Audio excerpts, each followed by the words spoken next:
ప్రతిష్టాత్మక పద్మ అవార్డులకు కేంద్ర ప్రభుత్వం దరఖాస్తులు ఆహ్వానిస్తోందని పార్వతీపురం మన్యం జిల్లా కలెక్టర్ నిశాంత్ కుమార్ తెలిపారు. భారత హోంమంత్రిత్వ శాఖ ప్రతి సంవత్సరం గణతంత్ర దినోత్సవం సందర్భంగా పద్మ అవార్డులను ప్రకటిస్తోందని ఆయన తెలిపారు.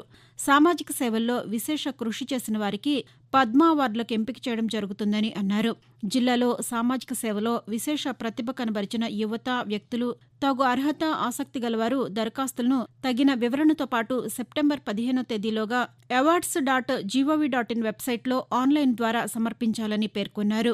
ఆన్లైన్లో సమర్పించిన దరఖాస్తు 2 సెట్లను విజయనగరం సెట్విజ్ ముఖ్య కార్యనిర్వహణాధికారి కార్యాలయంలో జూలై 10వ తేదీలోగా సమర్పించాలని ఆయన సూచించారు. ఇతర వివరాలకు 8247554334 ఫోన్ నంబరుకు కార్యాలయ పనివేళల్లో సంప్రదించవచ్చునని కలెక్టర్ పేర్కొన్నారు.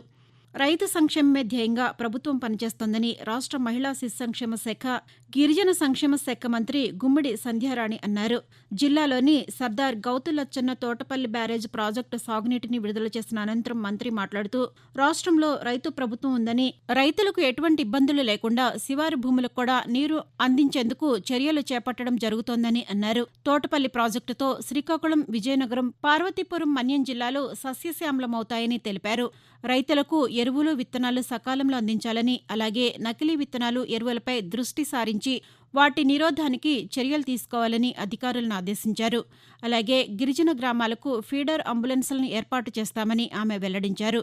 డోలీ పరిస్థితి ఎక్కడా ఉండకుండా చర్యలు చేపట్టాలని, ఇందుకు అవసరమయ్యే రహదారులపై దృష్టి సారించాలని అధికారులను ఆదేశించారు. ఆటోలో అధిక సంఖ్యలో ప్రయాణికులు ప్రయాణిస్తే డ్రైవర్లపై చర్యలు తప్పవని జిల్లా రవాణా శాఖ అధికారి శశికుమార్ తెలిపారు.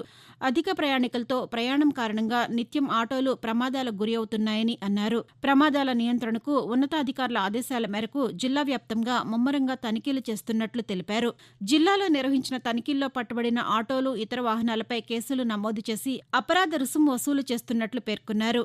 అధిక ప్రయాణికులతో ప్రయాణించడం వల్ల కలిగే రోడ్డు ప్రమాదాలపై వాహన డ్రైవర్లకు అవగాహన కల్పిస్తున్నామని పేర్కొన్నారు. పార్వతీపురం మన్యం జిల్లాలో గల ఆహార వ్యాపార నిర్వాహకులు, హోటళ్లు, మిఠాయి తయారీదారులు అందరూ విధిగా లైసెన్సులు కలిగి ఉండాలని ఆహార నియంత్రణ అధికారి ఎస్. ఈశ్వరి తెలిపారు. ఆహార భద్రతా చట్టం 2006కు లోబడి తప్పనిసరిగా లైసెన్సును కలిగి ఉండాలని, లేనిచో చట్టరీత్యా చర్యలు తీసుకుంటామని ఆమె హెచ్చరించారు. రాష్ట్ర ఆహార భద్రతా కమిషనర్, జిల్లా కలెక్టర్ ఆదేశాలనుసారం జిల్లాలో మిఠాయి దుకాణాలు, హోటళ్లలో తనిఖీలు మరింత ముమ్మరం చేస్తామని తెలిపారు.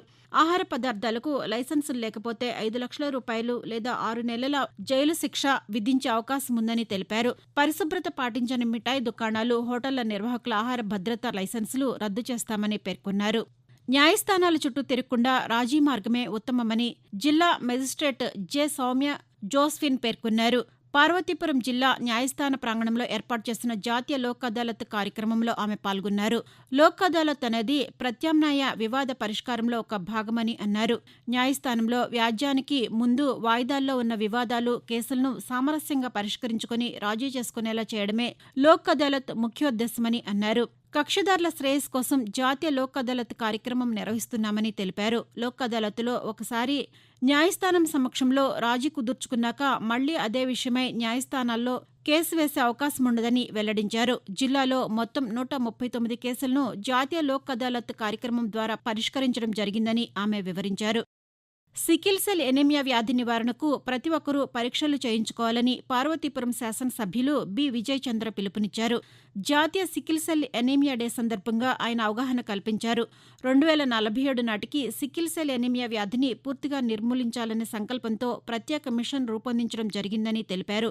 గిరిజన ప్రభావిత ప్రాంతాల్లో 40 సంవత్సరాలలోపు గల వారిలో ఈ వ్యాధి గల వారిని గుర్తించేందుకు జూన్ 19వ తేదీ నుంచి జూలై 3వ తేదీ వరకు ప్రత్యేక డ్రైవ్ నిర్వహిస్తున్నారని, 40 సంవత్సరాలలోపు వయసు గల ప్రజలందరూ ఈ సౌకర్యాన్ని వినియోగించుకుని పరీక్షలు చేయించుకుని వ్యాధి నిర్మూలనకు సహకరించాలని కోరారు.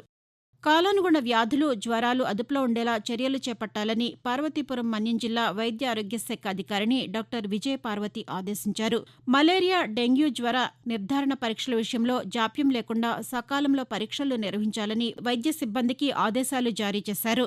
జ్వరాలు, డయేరియా తదితర కాలానుగుణ వ్యాధులతో వచ్చే రోగాలపై ప్రత్యేక దృష్టి సారించాలని సూచించారు.